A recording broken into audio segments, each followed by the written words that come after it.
بسم اللہ الرحمن الرحیم الحمدللہ الذی ہدانا لہذا وما كنا لنهتدی لولا ان ہدانا اللہ والصلاة والسلام علی اشرف الرسل واکرم البشر الذی ارسلہ اللہ بالحق بشیرا ونذیرا وداعیا الی اللہ بإذنہ وسراجا منیرا قال اللہ عز وجل بعد اعوذ باللہ السمیع العلیم من الشیطان الرجیم وَإِسْتَأَذَّنَ رَبُّكُمْ لَئِن شَكَرْتُمْ لَأَزِيدَنَّكُمْ وَلَئِن كَفَرْتُمْ إِنَّ عَذَابِي لَشَدِيدٌ۔ عزیزان ملت، بزرگان گرامی، ماہ سیام، ماہ رمضان 1446 ہجری اپنا آدھا سفر پورا کر چکا ہے، اور آج چند لمحات میں نے آپ نے مل کر اس بات پر غور کرنا ہے کہ ان سابقہ 15 دنوں یا 2 ہفتوں یا آدھے مہینے میں نے اور آپ نے سیکھا کیا ہے۔ اس لیے کہ رب کائنات کو میرے اور آپ کے بھوکا پیاسا مرنے کی ضرورت نہیں ہے۔ وہ ذات بابرکات جب خود یہ اعلان فرما رہی ہے کہ اللہ الصمد، اللہ تعالیٰ بے نیاز ہیں، ساری کائنات اس کے سامنے سجدے میں گر جائے، رب کائنات کو کوئی فرق نہیں پڑتا۔ ساری کائنات اللہ کے خلاف اعلان بغاوت کر دے، رب کائنات کی بادشاہی میں ایک سوئی کی نوک کے برابر فرق نہیں پڑتا۔ یہ ماہ مقدس رب کائنات نے ہمیں تربیت کے حوالے سے عنایت فرمایا۔ مثال کے طور پر روزہ ہماری تربیت کرتا ہے عقیدے کے حوالے سے، اور عقیدے کے کئی پہلو ہیں جن میں سے میں صرف 2 کی طرف اشارہ کروں گا۔ کائنات کے امام صلی اللہ علیہ وسلم کا فرمان ہے، حدیث قدسی ہے، آپ نے سنی بھی ہوگی،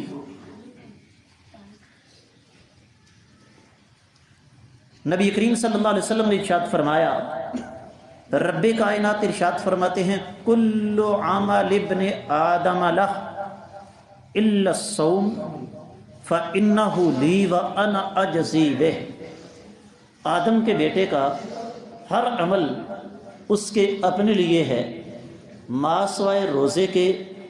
اللہ فرماتے ہیں روزہ میرے لیے ہے اور میں ہی اس کا اجر دوں گا۔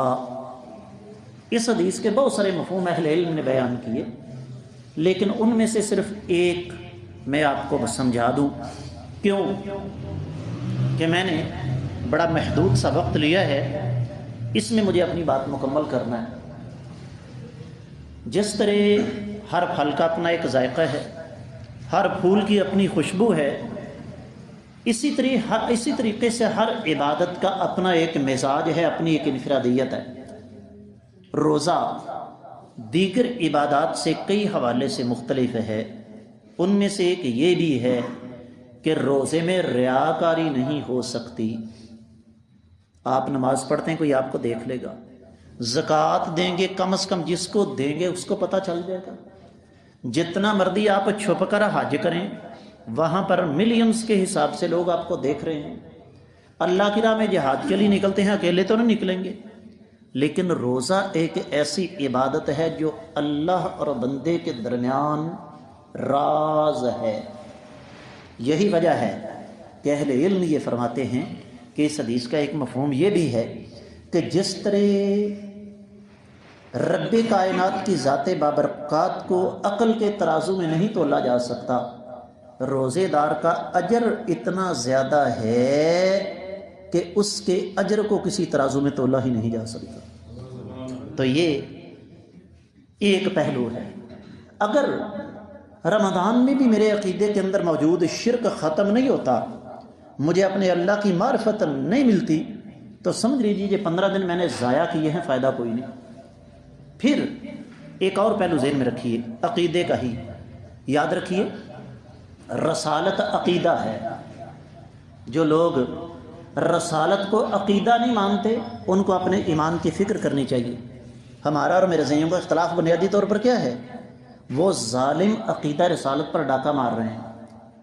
اللہ کے نبی صلی اللہ علیہ وسلم کا فرمان ہے کہ روزہ میری امت تب تک خیر پر رہے گی جب تک افطاری تاخیر سے کرے گی، اور افطاری جلدی کرے گی اور سحری تاخیر سے کرے گی۔ مجھے نہیں پتا آپ نے کون سا ٹائم ٹیبل یہاں لٹکایا ہوا ہے، توجہ کیجیے گا۔ میں ذاتی بات کرتا ہوں، پرانی بات ہے، 22-23 سال پہلے کی، پاکستان آیا تو میں حیران رہ گیا، توجہ کیجیے گا۔ ساہیوال بھی لاہور سے 3 منٹ بعد اور سیال کوٹ بھی لاہور سے 3 منٹ بعد، سمجھ میں آتی ہے آپ کو؟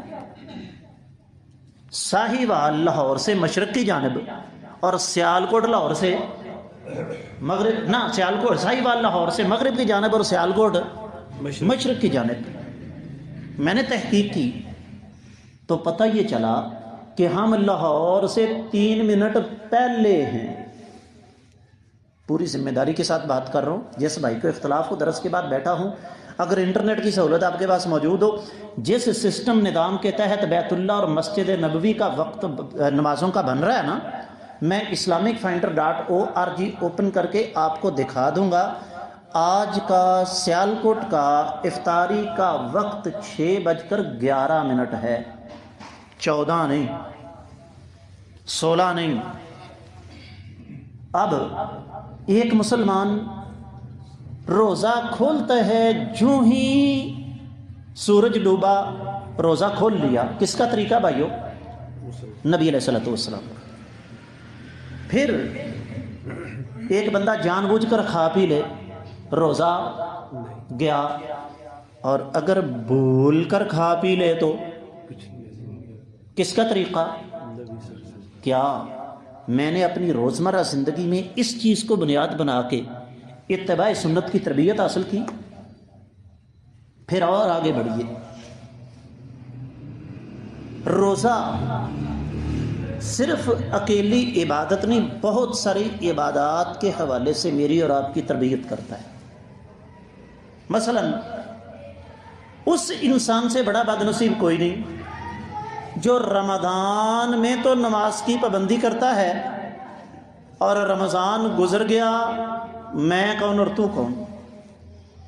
حدیث مبارکہ سن لیجئے، نبی علیہ الصلوۃ والسلام نے فرمایا، جو مسلمان فجر کی نماز باجماعت ادا کر لیتا ہے وہ اللہ تعالیٰ کی حفاظت میں آ جاتا ہے۔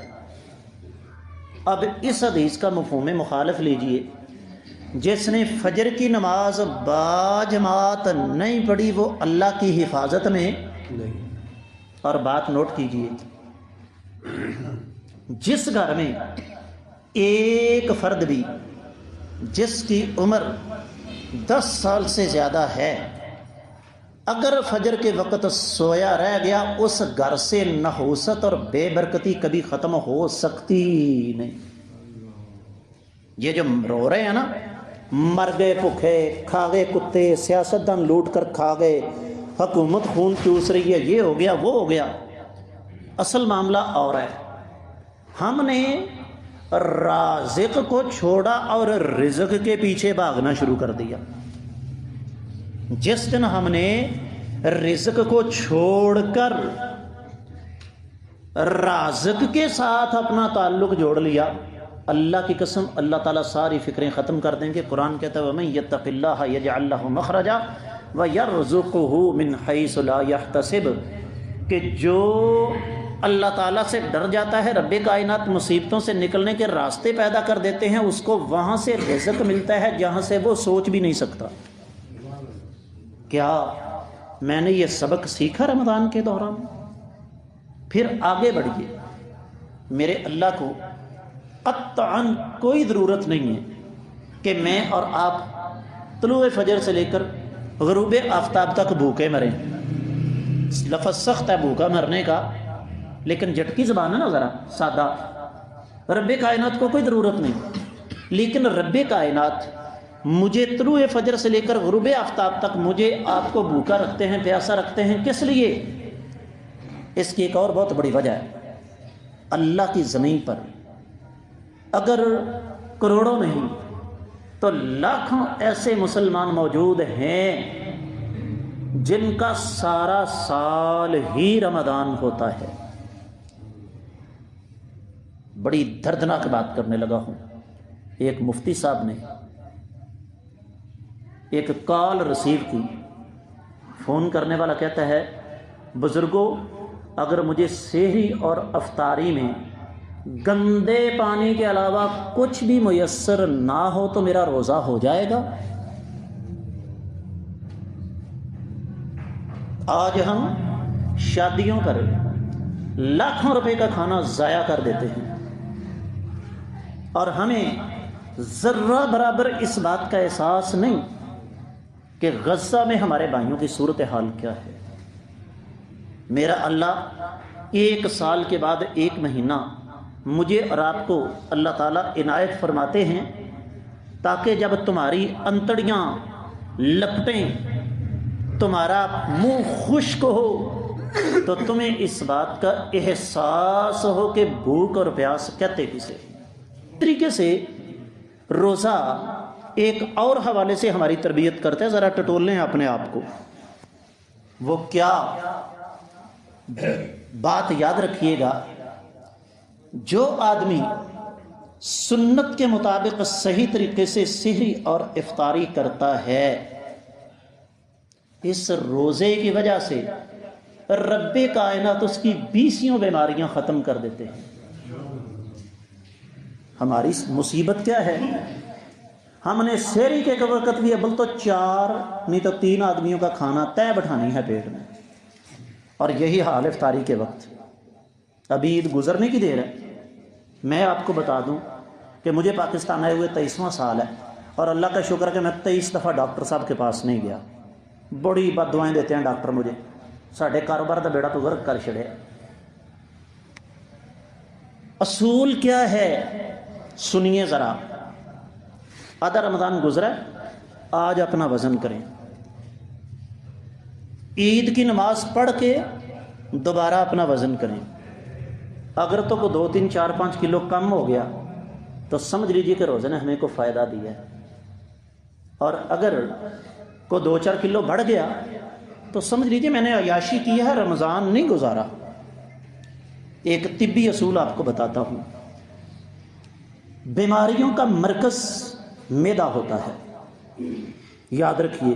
جس کا زندہ ثبوت کیا ہے، آپ کو سر درد ہوئی، اللہ تعالیٰ سب کو محفوظ فرمائے، ڈسپرین کی گولی پانی کے اندر ڈال کر وہ پانی کہاں گیا جی؟ معدے میں، ٹھیک ہو گیا۔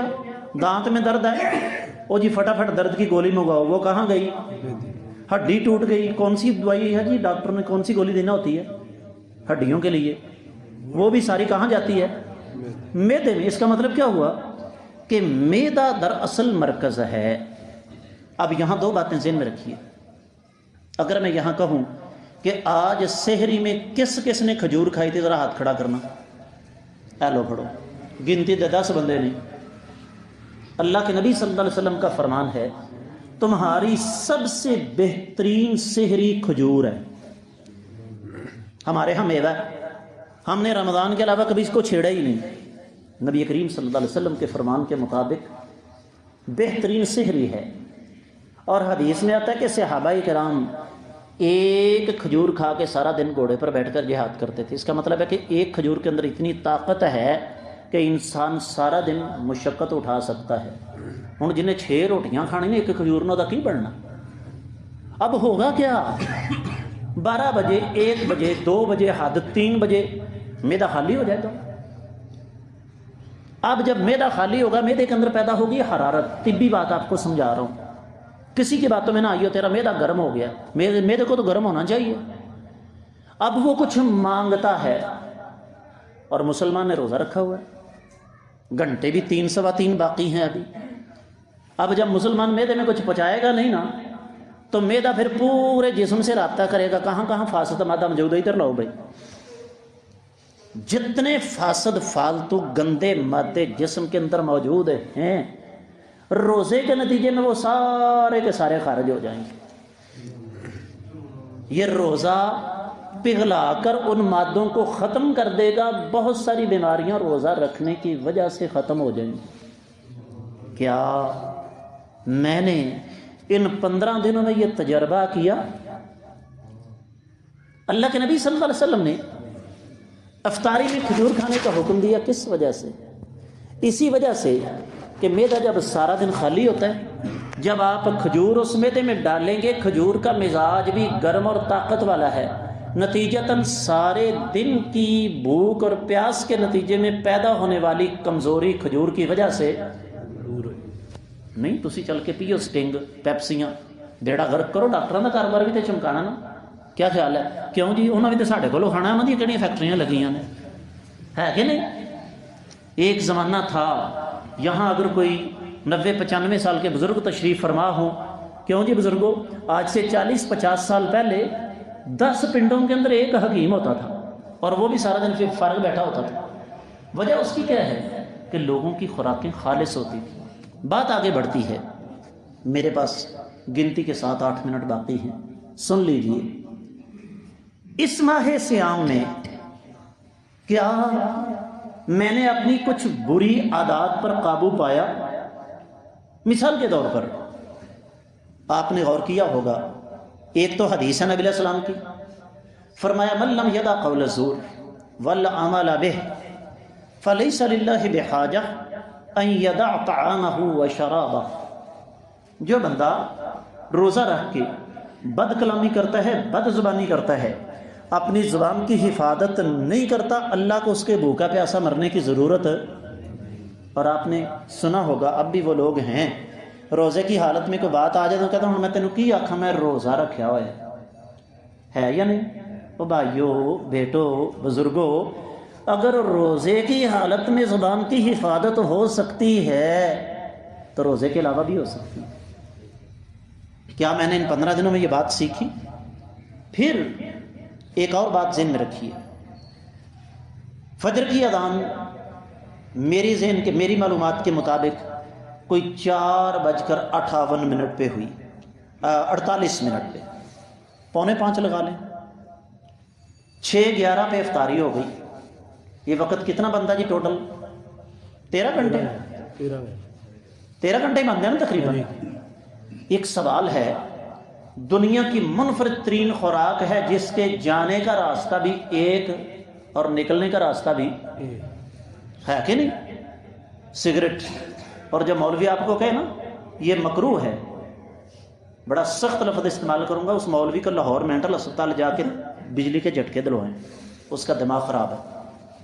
یہ حرام ہے، بولو یہ کیا ہے؟ حرام۔ کیسے؟ سب سے پہلے یہ نشہ ہے۔ او جی نشہ تو نہیں تو پیتے کیوں؟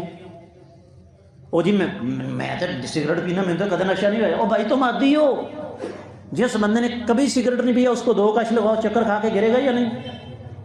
نشہ ہے۔ نبی علیہ الصلوۃ والسلام کا فرمان ہے کہ کل مسکر حرام، ہر نشے والی چیز کیا ہے؟ چند منٹ کے لیے مان لیا جائے۔ تسی بول لو، پھر اگے آ جاؤ، مائک لا لو، بہتر ہے۔ عادت ہے نا، مولوی نے سمجھنے کا نہیں، مولوی کی ضرورت ہے؟ مولوی تو ساڈا نوکر تے ملازم ہے۔ تو بھاجی عام مولوی نہیں جی ہے، ٹھیک ہے، میں دوسرے پاس نہیں جانا چاہتا، میں بھی گھومنا دی اولاد جی، کسی غلط فہمی چ نہ رہو۔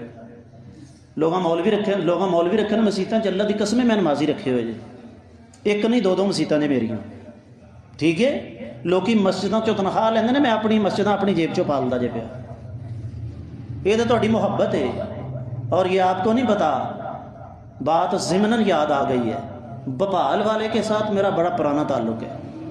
اگر کوئی یہاں پرانا، قرآن کہتا ہے ان المبذرین کانوا اخوان الشیاطین، فضول خرچی کرنے والے شیطان کے بھائی ہیں۔ رمضان کے مہینے میں یہ بھائی چارہ منظور ہے؟ ایک بندہ کہتا ہے نہیں استاد جی مجھے اس کا بڑا فائدہ ہے۔ میں نے کہا کیا؟ کہتا ہے میں لینٹرین چ جا کے جنہ چر سگریٹ نہ لاواں میں فارغ نہیں ہو سکتا۔ میں کہ عربی چ کہندے نے ھذا جزاؤکم فی الدنیا اما فی الآخرہ واللہ عالم۔ وہ بھائی تینوں دنیا تو رب نے سزا دیتی، ہوں میں آخرت کی ہوئے گا تیرے نال اللہ بہتر جانتا. مان لیا کہ فضول خرچی نہیں، تب بھی حرام ہے. کیوں؟ اس کے پینے سے منہ میں کستوری کی خوشبو پیدا ہوتی ہے. اللہ کی قسم آپ نے تجربہ کیا ہوگا، سگریٹ پینے والے بندے کے پاس بندہ کھڑا ہو کر نماز نہیں پڑھ سکتا. کیوں جی بزرگوں؟ اتنی بو آتی ہے.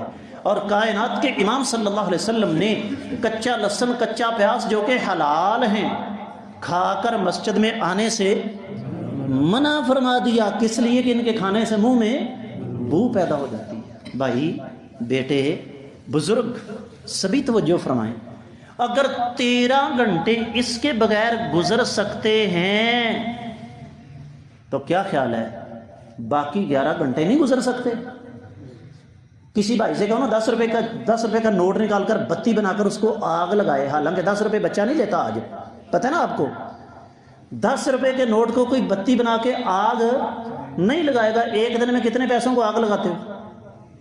تو اس لیے اگر ان 15 دنوں میں آپ کی سگریٹ کی عادت نہیں چھوٹی، نسوار، پان، ہیروئن، گانجا، چرس، تسلی ہو گئی.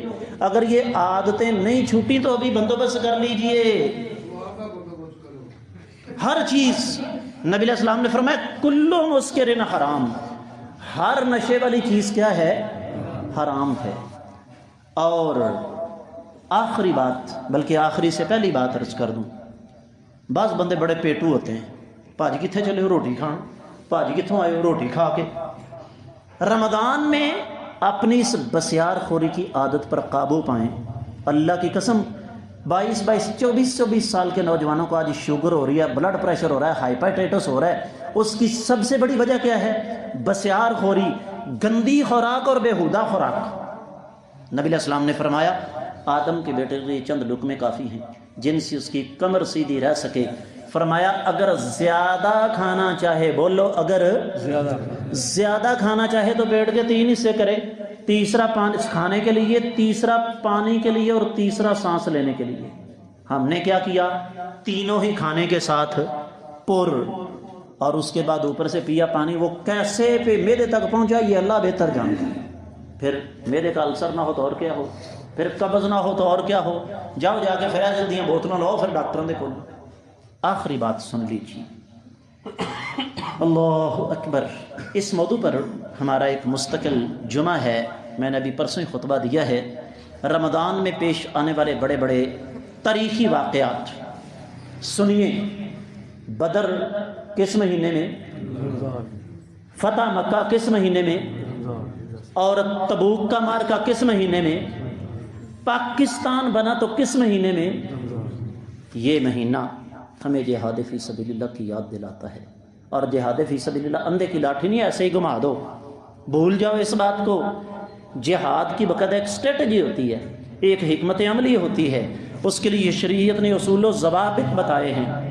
اس وقت اللہ کی زمین پر کہیں بھی حملہ آور جہاد، اٹیکنگ وار مسلمان نہیں کر رہے، ہر جگہ دفاع کر رہے ہیں. آپ کبھی غزہ والوں کی افطاری دیکھیں، اللہ کی قسم آپ کا منہ میں پانی ڈالنے کو جی نہیں چاہے. کھنڈرات کے اوپر، اپنے گرے ہوئے مکانوں کے اوپر وہ افطاریاں کر رہے ہیں. تو یہ مہینہ ہمیں اس بات کا بھی سبق دیتا ہے کہ ہمیں دل کھول کر اللہ کی راہ میں صدقہ کرنا ہے. نبی علیہ الصلوۃ والسلام اس ماہ مقدس میں بہت زیادہ صدقہ کیا کرتے تھے. جس توجہ کے ساتھ آپ بیٹھے ہیں، 10-15 منٹ اور بول جاؤں، بیٹھے رہیں گے، لیکن میرا اصول ہے برا میلہ چھوڑ کر جاتا ہوں. اللہ کی بارگاہ میں دعا ہے اللہ سمجھنے کی توفیق عطا فرمائے.